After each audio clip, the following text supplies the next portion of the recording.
திருப்பரங்குன்றம் அருகே டீக்கடை நடத்தி வரும் செந்தில்குமார் என்ற இளைஞர் வெட்டி படுகொலை செய்யப்பட்ட சம்பவத்தால் அப்பகுதியில் அதிர்ச்சி நிலவி வருகிறது. இது குறித்தான மற்றொரு அண்மைச் செய்தியை நாம் பார்த்துக் கொண்டிருக்கிறோம். முன்விரோதம் காரணமாக இளைஞர் ஒருவர் வெட்டி கொலை செய்யப்பட்டுள்ளார்.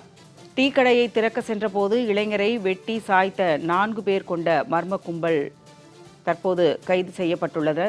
இது குறித்தான கூடுதல் விவரங்களுடன் எமது செய்தியாளர் சல்மான் இணைகிறார். வணக்கம் சல்மான், இந்த கொலை குறித்தான கூடுதல் விவரங்கள் என்ன? மதுரை மாவட்டம் திருப்பரங்குன்றம் ஊராட்சி ஒன்றியத்திற்குட்பட்ட சாமநத்தம் என்ற கிராமத்தில் டீக்கடை நடத்தி வரக்கூடிய செந்தில்குமார் என்பவர் திருமணமாகி 2 குழந்தைகளுடன் வசித்து வந்திருக்கிறார். இந்த நிலையில்தான் செந்தில்குமார் அந்த சாமநத்தம் அருகே இருக்கக்கூடிய பள்ளிக்கூடம் அருகே அந்த கடையானது நடத்தி வருகிறார். இந்த நிலையில் இன்று அதிகாலை 6 மணி அளவிற்காக டீக்கடையை திறக்க சென்ற செந்தில்குமாரை 4 பேர் கொண்ட மர்ம கும்பலானது வெட்டி படுகொலை செய்துவிட்டு தப்பியோடி இருக்கிறார்கள். இதில் செந்தில்குமார் படுகாயமடைந்து சம்பவ இடத்திலே பரிதாபமாக உயிரிழந்த நிலையில் இது குறித்தாக கிராமத்தினர் அளித்த தகவலின் அடிப்படையில் சம்பவ இடத்திற்கு வந்த சிலைமான் காவல்துறையினர் செந்தில்குமாரின் உடலை கைப்பற்றி மதுரை அரசு ராஜாஜி மருத்துவமனைக்கு உடற்கூறாய்விற்காக அனுப்பி வைத்திருக்கிறார்கள்.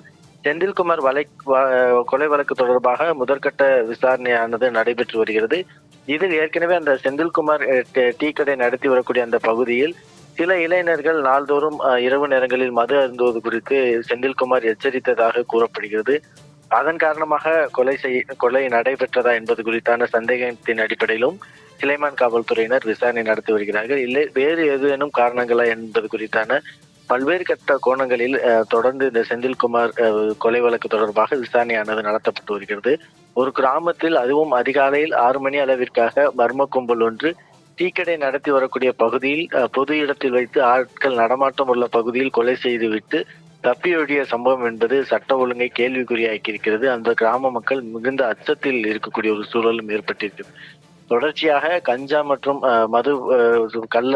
கள்ள மது விற்பனை போன்றவற்றால் காரணமாக இளைஞர்கள் இதுபோன்ற போதைகளுக்கு அடிமையாக தொடர்ந்து குற்ற சம்பவங்களில் ஈடுபடக்கூடிய நிலையும் தொடர்ந்து வருகிறது. இதனால் பொதுமக்கள் கடும் அச்சத்திற்கு ஆளாகி இருக்கிறார்கள். அதன் அடிப்படையில் தான் இந்த சாமநத்தம் பகுதியில் நடைபெற்ற கொலையும் கூட மிகப்பெரிய ஒரு அதிர்ச்சியை அந்த பகுதி மக்களிடையே ஏற்படுத்தி இருக்கிறது. ஜெயா, கொலை சம்பவம் குறித்தான கூடுதல் தகவல்களுக்கு நன்றி சல்மான்.